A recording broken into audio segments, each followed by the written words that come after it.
오늘 말씀의 제목은 씨름하는 자라는 제목으로 같이 은혜를 나누고자 합니다. 오늘 본문 말씀은 창세기 13장 1절에서 13절까지 말씀입니다. 앞에 글씨가 혹시 보이십니까? 그러면 우리가 보이시면은 우리 교독해 보겠습니다. 2페이지입니다. 아브라함이 애굽에서 그와 그의 아내와 모든 소유와 롯과 함께 네겝으로 올라가니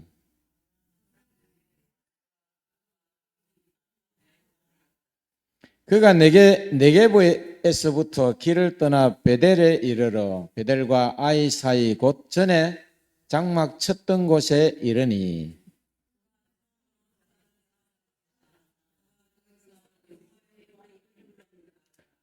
아브라함의 일행 롯도 양과 소와 장막이 있으므로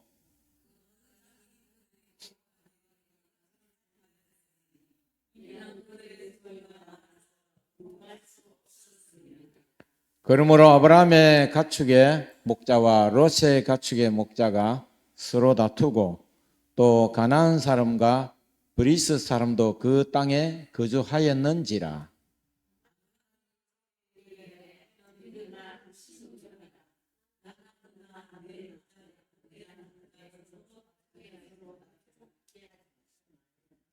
내 앞에 온 땅이 있지 아니하냐? 나를 떠나가라. 네가 좌하면 나는 우하고 네가 우하면 나는 좌하리라.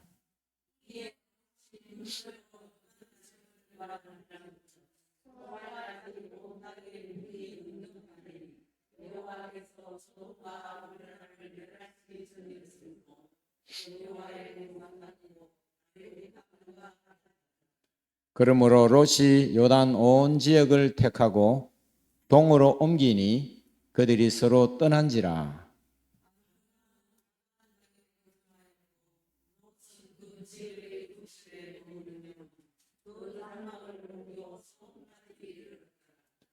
소돔 사람은 여호와 앞에 악하며 큰 죄인이었더라. 아멘. 여러분, 오늘 이 창세기 13장의 말씀은 창세기 12장에 아브라함이 갈대우리에서 부름을 받고요. 그 다음에 바로 어디로 내려갑니까? 애굽으로 내려가죠. 애굽으로 내려갔다가 도론 바로 다음에 있었던 일을 기록하고 있습니다. 여러분, 아브라함은 애굽에서 돈을 많이 벌었습니다. 그가 무슨 사업을 해서 벌었는 건 아닌 것 같고, 애굽에서 무슨 사건이 있었어요? 바로가 자기 아내를 탐하기 때문에, 자기 목숨 때문에 바로가 옆에 있는 그 여자가 누구냐 하니까 내 아내입니다 해야 되는데 자기 목숨이 두려워서 내 동생입니다 이렇게 합니다. 그래서 바로가 사라를 궁으로 불러들였다 해서 동침하였는지 안 하였는지 우리는 알 수 없어요. 그러나 정통적인 성경학자들은 아브라함의 씨를 통하여 그리스도가 나시기 때문에 하나님께서 그를 더럽히도록 내버려 두시지 않았을 거다 이렇게 주장하는 것이 정통적인 해석 방법입니다. 그러나 또 한편 생각해 보면 예수님의 조상 중에 예수님 유다 족속이잖아요. 유다가 그 자손을 누구하고 사이에 후손을 며느리하고 또 예수님의 조상 중에 할머니 한 분 누가 있어요? 여리고 여인 라합도 기생이고 이방 여인입니다. 또 그런 걸 생각하면 성경은 가감없이 쓰니까요. 그게 무슨 예수님 족보를 더럽힐까 생각하면 또 다른 상상도 해볼 수 있습니다. 어쨌거나 아브라함은 그 일로 인해서 바로에게 많은 재물을 받았습니다. 12장의 그 24절인가 보면 금, 은도 주고요. 또 뭘 줬냐면은 소와 양 많이 줬습니다. 특별히 준 게 뭐냐면 낙타를 주었습니다. 낙타는 그 당시 낙타는 요즘으로 말하면요, 벤츠 중에 S클래스입니까? 그 제일 비싼 차. 그와 같습니다. 낙타는 아무나 소유할 수가 없었어요. 낙타를 소유했다 그러면 굉장히 지위가 높거나 아주 돈이 많은 부자였습니다. 예, 낙타까지 받았습니다. 그래서 아브라함이 애굽에서 나올 때 재산이 많았습니다. 아까 우리 앞절 읽을 때 뭡니까? 아브라함에게 2절 가축과 은과 금이 풍부하였더라. 그래서 이제 아이와 베델 그 사이에 장막을 쳤는데 조카 롯의 이 직원들하고 자기 휘하의 그 일꾼들하고 싸움이 벌어집니다. 워낙 두 사람이 가진 재물이 많으니까 땅이 좁으니 거기 또 누가 살았냐면은 브리스 사람도 살았고요. 또 누가 살았습니까? 가나안 사람도 살았고. 그래서 아브라함이 나를 떠나가라 합니다. 네가 먼저 좌하면 나는 우로 가고 네가 우하면 나는 좌로 가겠다.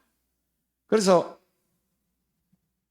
롯이 눈을 들어 요단들을 이렇게 보니까 소알까지 물이 풍부한 소돔 고모라를 택해서 갑니다. 여러분 그쪽은 물이 흔하잖아요. 물이 흔해서 풀이 많고 초지가 아주 있는 그런 땅이었습니다. 여러분 아브라함은 얼마든지 자기가 삼촌이라는 그런 권위를 내세워 가지고 이 어떤 서열을 내세워서 자기가 먼저 택할 수도 있었습니다. 그러나 아브라함은 롯에게 네가 좌하면 내가 우하고 네가 우하면 내가 좌한다. 선택권을 먼저 줬습니다. 다투지 않았습니다. 아브라함은 참 이런 면에서는 하나님의 사람, 믿음의 조상답다는 그런 생각을 해봅니다. 우리가 아브라함의 이런 모범을 본받을 필요가 있지 않을까 그런 생각을 해봅니다. 우리가 교회 안에서도 이러한 모범들이 없을 때가 굉장히 좀 있는 것 같아요. 한 몇 년 전에 우리 영남 앞에 이런 얘기하면 좀 우리가 스스로 좀 부끄러운 얘기지만 저기 달서군가 거기에 우리 교단 묘지 땅이 뭐 엄마 보상받은 게 나왔잖아요. 그 돈으로 현풍교회를 지었는데 그때 저기 지구회가 모였습니다. 근데 그 돈이 2억 몇천인가 한 3억 가까이 됐죠. 그 돈 때문에 서로 차지하려고 심지어 또 담임 목사님들도 몇 분 또 그러더라고. 형평성이 안 맞다 그러고. 그래서 저는 거기 참석해서 가만히 생각해 보니까 아브라함의 본을 받으면은 누구 달라면 그래 가져가라. 그걸 필요하나? 가져. 그래야 될 거 아니겠습니까? 그걸 형평성이 안 맞다고 어떻게 뭐 공정하게 나눠야 된다고 한참 그런 열띤 그런 토론이 벌어지고 경론이 벌어진 적이 있습니다. 참 저는 그때 회의를 참석하고 속으로 참 씁쓸하다 이런 생각이 들어요. 교회에서 이러면 되나? 저는 그런 생각이 들더라고요. 아브라함의 이 예를 들면 그 본을 보면 우리가 네가 좌하면 내가 우하고 네가 우하면 내가 좌하겠다. 그래서 아브라함은 사람하고 씨름하기를 원치 않았습니다. 왜냐하면 사람은 사람과 씨름하기를 굉장히 좋아합니다. 밀고 당기고. 그러나 아브라함은 롯에게 기꺼이 선택권을 먼저 양보하였습니다. 그러나 그 결론은 어떻게 됐습니까? 창세기를 계속 우리 읽어 나가면은 풀이 많은 초장으로 간 롯은 망했습니다. 그죠? 헤브론으로 그러고 아브라함은 어디로 갔냐면 14장에 가면 헤브론으로 옮기는 이야기가 나옵니다. 13절 후반인가 바로 고대 헤브론으로 갔다는 이야기는 헤브론은 해발 한 900m쯤 되는 산지입니다. 물론 헤브론은 거기는 이제 과일도 많이 나고 기후가 좋아서 과일 생산지는 적합하지만 양떼를 끌고 고산지대로 가면 산장도 아닌데 별로 잘 될까 하는 그런 저는 뭐 목축업자가 아니라서 판단을 못 하겠습니다만은 잘 될까 하는 의심이 됩니다. 그러나 결론은 아브라함은 흥하게 되었고, 그죠? 롯은 망하게 되었던 것입니다. 여러분, 그래서 오늘은 제목이 씨름하는 자잖아요. 그래서 씨름을 제가 국어사전을 찾아보니까 두 사람이 삿발을 잡고 힘과 재주를 부려 먼저 넘어뜨리는 것으로 승부를 겨루는 우리 고유의 운동이다, 이렇게 정의되어 있더라고요. 여러분, 운동 경기 중에 사람 간에 제일 육체가 많이 부대끼는 운동이 바로 이 씨름입니다. 그렇죠? 네. 나중에 또 그런 얘기 나오겠습니다만은. 근데 이 씨름은 우리나라만 있는 경기가 아니에요. 제가 그 얘기를 지금 해드리려고 하는데, 씨름은 전 세계 어느 민족이든지 씨름을 다 가지고 있습니다. 고유의 씨름을. 그 첫 번째가 우리는 한국 씨름 먼저 살펴보면 참 격렬해요. 그죠? 그 다음에 이런 장면들, 천하장사 경기하는 그 모습 같은데요. 그 다음에 어느 나라 또 씨름이 있냐면 일본 스모입니다. 일본 스모 선수는 일단 몸이 아주 비대합니다. 일본 스모 선수는 내가 알기로는 수명이 한 40 정도쯤 되면 수명을 다한다 그래요. 이 체중을 유지하기 위해서 맥주를 물 마시듯이 마시고요, 고칼로리에 이런 식사를 하기 때문에 체중을 유지 안 하면은, 일본 씨름은, 한국 씨름은 그래도 좀 기술이 많이 들어가는 그런 면도 좀 있는데, 일본 씨름은 어떻게 보면 단순히 미리내기 같더라고요. 그래서 일본 씨름도 우리 한국 씨름 못지않게 국민들로부터 굉장히 인기가 있고 사랑받는 그런 스포츠더라고요. 일본 스모 선수 한번 보십시오. 오래 못 산다고 합니다. 거의 일찍 성인병이 걸려 돌아간다고 합니다. 그 다음에 뭐냐면 몽골도 씨름이 있습니다. 몽골 부허라는, 몽골의 그 5월인가 축제가 무슨 축제죠? 축제 이름이 갑자기 생각이 안 나노. 그 축제하면 이런 부허라는 이런 그 경기를 한다고 합니다. 이렇게 몽골 부허. 그 다음에 이 모습은 뭐냐면 몽골 부허가 씨름 입장하기 전에 이렇게 약간의 이 춤 사위를 합니다. 이게 춤 사위를 보고 무엇이 연상됩니까? 독수리. 손가락 끝이 날개는 독수리. 초원에, 몽골 초원에 있는 독수리. 그것을 표현한다고 합니다. 그 다음에 있는 티르키의 씨름이 키르크피나르인데, 일명 오일 레슬링이라고 하기도 하고, 티르키의 고유 언어로는 키르크피나르라는 오일 씨름입니다. 오일 씨름. 올리브 오일인지 뭔지 모르지만 온몸에 기름을 저렇게 바르고 여러분 씨름하면 잡히겠습니까? 됩니다. 매끈매끈하게 이렇게 오일 씨름을 한다고 합니다. 아주 격렬하죠. 그래서 여러 민족에게 그 고유의 씨름이 거의 다 있다고 합니다. 그것이 현대 스포츠로 발전한 것이 뭐냐면 레슬링이잖아요. 이런 씨름을 영어로 번역하면 레슬링입니다. 레슬링은 정말 사람 간의 이 신체 접촉이 많습니다. 여러분, 레슬링 선수들이 신체 특징 중에 어떤 게 있어요? 귀가 거의 잘 없어요. 귀가 이래 문드러지고 없어요. 그냥 하도 워낙 서로 비비고 부닥치고 귀를 바닥에 대고 누르고 밀고 하니까 레슬링 선수는 귀가 옳게 된 사람이 없어요. 귀가 다 뭐 반쪽이 돼 있거나 좀 떨어져 나갔거나 좀 귀가 모양이 이상합니다. 아주 격렬한 운동이 이 레슬링이라는 것입니다. 여성인가요? 여성은 아닌가 합니다. 이 씨름은 아주 고대 때부터 인류가 함께 해왔던 운동입니다. 고대 이 그리스 로마 유적의 부조 같은데 이런 부조가 조각이 되어 있습니다. 고대 씨름. 옛날부터 있던 씨름입니다. 왜 씨름이 이렇게 오랫동안 인류와 함께 해왔냐면은, 여러분, 씨름을 영어로 레슬링인데요. 여러분, 레슬링은 상호간의 우호적인 스포츠 경기입니까? 모든 스포츠가 사실은 상호간의 우호적인 것을 따지는 올림픽 정신이 그렇잖아요.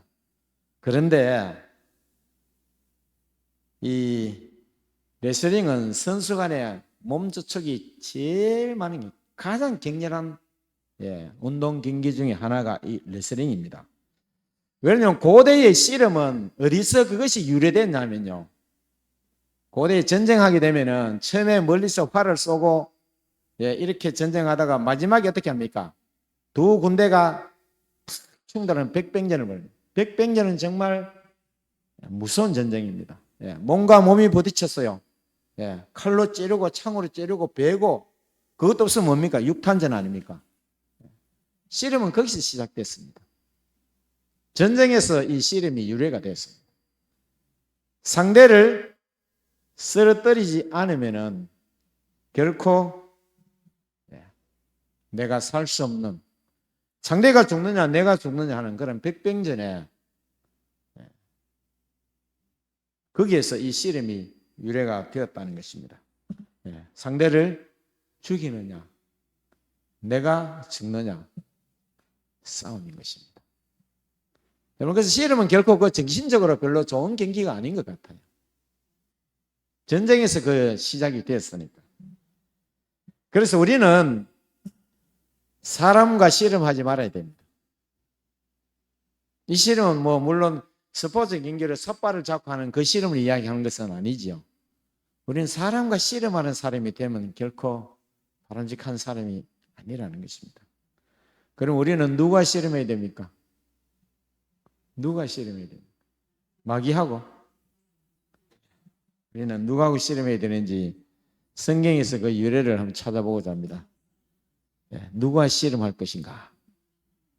창세기 32장을 우리가 찾아보겠습니다. 32장 22절에서 28절까지 말씀 제가 읽어드리겠습니다. 밤에 일어나 두 아내와 두 여종과 11아들을 인도하여 야복 나루터를 건널세. 누구죠? 야곱이죠. 야곱이 자기 형과 아버지를 속이고 삼촌 라반 집에서 수단 방법을 가리지 않고 그는 돈을 모았습니다. 그렇죠? 야곱이 집을 떠나갈 때 돌베개를 베고 꿈에 천사가 하늘 사닥다리를 오르락내리락 하는 것을 보고 하나님께 서원했음에도 불구하고 그는 서원하고 기도하고 돌아서면 바로 일에는 자기 생각이 앞섰던 그런 사람이었습니다. 그가 양떼를 모을 때 어떻게 했습니까? 그 버드나무 껍데기를 뺏기가지고 양을 목이 마르게 물도 안 먹이고 끌고 다니다가 그 앞에서 물 먹이게 하고 그래서 아롱진 양이 태어나게. 그래서 야복 나루를 건널세 그들을 인도하여 시내를 건너가게 하며 그의 소유도 건너가게 하고 24절 야곱은 홀로 남았더니 어떤 사람이 날이 새도록 야곱과 씨름하다가 자기가 야곱을 이기지 못함을 보고 그가 야곱의 허벅지 관절을 치매 야곱의 허벅지 관절이 그 사람과 씨름할 때에 어긋났더라. 그가 이르되 날이 세례하니 나로 가게 하라. 야곱이 이르되 당신이 내게 축복하지 아니하면 가게 하지 아니하겠나이다. 그 사람이 그에게 이르되 내 이름이 무엇이냐? 그가 이르되 야곱이니이다. 그가 이르되 내 이름을 다시는 야곱이라 부를 것이 아니요 이스라엘이라 부를 것이니 이는 내가 하나님과 밑 사람들과 겨루어 이겼음이니라. 여러분, 야곱은 그 이름이 속이는 자였듯이 평생 그는 여태까지도 여기 와서도 형이 그 길른 병사 400명을 겨누르고 자기를 죽이러 온다 하니까요. 어떻게 하냐면은 가족을 분산시킵니다. 한꺼번에 죽을까봐. 다 하는. 분산이 건너가게 하고는 자기는 그래도 제일 늦게 안 건너갑니다. 혹시나 그때까지. 아주 사업수완이 교활하고 강경한 그런 사람. 그러나 이 야곱이 왜 하나님 복을 받았느냐? 야곱이 결코 어렵기 때문에 복 받은 건 아닌 것 같아요. 야곱은 사람하고 씨름하기를 원한 것이 아니라 누가 씨름했냐면은 하나님의 사자와 씨름했습니다. 하나님의 사자와 씨름했다는 것은 하나님과 씨름했다는 것입니다. 내게 복 주지 아니하시면, 축복하지 아니하시면 어떻게 한다고 그랬습니까? 어디 갔습니까? 내게 축복하지 아니하면 26절이네요. 가게 하지 아니하겠나이다. 그래서 28절입니까? 네가 하나님과 및 사람들과 겨루어 이겼음이니라. 여러분, 우리는 하나님과 겨루어 이기는 사람이 되어야 됩니다. 하나님이 우리에게 하나님과 겨루어 하늘의 영적인 복을 달라고 하는 우리에게 결코 하나님 우리를 내치지 않는다 분이 아니라는 것을 여러분 굳게 믿으시기를 간절히 바랍니다. 여러분, 어느 것이 큰 것이 어느 것이 작은 것이냐면은 사람 간의 다툼으로 얻는 것은 여러분 밥풀떼기입니다. 사람 간에 밀고 땡기는 경우가 굉장히 많아요. 교회 안에서도 그렇잖아요. 직원에서도 그렇고요. 또 교회에 어떤 결정을 두고 우리는 서로 밀고 땡기는 경우가 굉장히 많습니다. 우리는 그런 것을 과감하게 내려놓는 그런 믿음의 사람이 되기를 간절히 바랍니다. 사람 간에 서로 다툼으로 얻는 것은 밥풀떼기. 밥풀떼기가 경상도 사투리입니까? 표준말입니까? 제가 잘 모르겠어요. 밥풀떼기는 우리 밥 먹고 나서 볼에 묻어있는 그 밥알 매달릴 밥풀떼기 아닙니까? 그러나 하나님이 작정하시고 우리에게 주시는 것은 태산과 같이 크다는 것입니다. 우리는 이러한 복을 추구해야 됩니다. 사람하고 격론하고 사람하고 씨름함으로써 우리가 취하는 이득은 취하는 또 우리가 받을 수 있는 복은 불떼기 정도에 불과하다는 것입니다. 그러나 하나님 우리에게 주시는 것은 태산보다 더 큰 그런 복을 우리에게 주실 줄로 믿습니다. 그래서 우리는 사람과 작은 것을 두고 다투지 말아야 됩니다. 제가 이런 설교하면 제 자신이 부끄러울 때도 많지요. 그러나 우리가 이런 말씀을 통해서 하나님의 그 역사하시는 힘이 저와 여러분에게 다 같이 임하리라 생각합니다. 우리가 다 그렇게 하지 못하지만 우리는 그러한 사람이 되도록 또 되기 위하여 추구하는 그래 우리의 자세가 필요할 것이라 생각합니다. 그래서 하나님과 씨름함으로 우리가 큰 복을 받는 작은 밥풀떼기에 신경 쓰고 그것을 추구하는 것이 아니라 하나님과 씨름함으로 큰 복을 받는 성도님들이 되기를 간절히 바랍니다. 이 복에는 여러 가지 영육 간의 복이 다 포함되어 있습니다. 우리는 아무리 하늘 시민이지만 이 시간 우리는 이 땅에 발을 딛고 사는 육신을 가진 존재입니다. 그래서 아무리 영적인 것을 추구하지만 우리에게는 육신적인 것도 필요합니다. 실제적인 돈도 필요하고요. 물질도 필요하고 여러 가지 사회적인 약간의 명예도 있어야 살아갈 수 있는 것이 사람 아니겠습니까? 하나님께서도 그것도 우리에게 주신다고 했습니다. 성경의 믿음의 선조들이 믿음의 조상들이 다 그들이 복을 받았어요. 물질적으로도. 그 다음에 또 영적인 복도 여기는 물론 포함이 되어 있죠. 우리는 하늘의 크신 복도 이게 포함되어 있을 줄로 믿습니다. 그래서 하나님과 씨름하는 사람, 사람과 씨름을 하기를 원하지 아니하고 하나님과 씨름하는 사람이 됨으로써 하나님이 우리에게 작정하고 주시는 그 영육간의 복을 우리가 다 받게 되기를 간절히 바라면서 오늘 말씀을 마치겠습니다.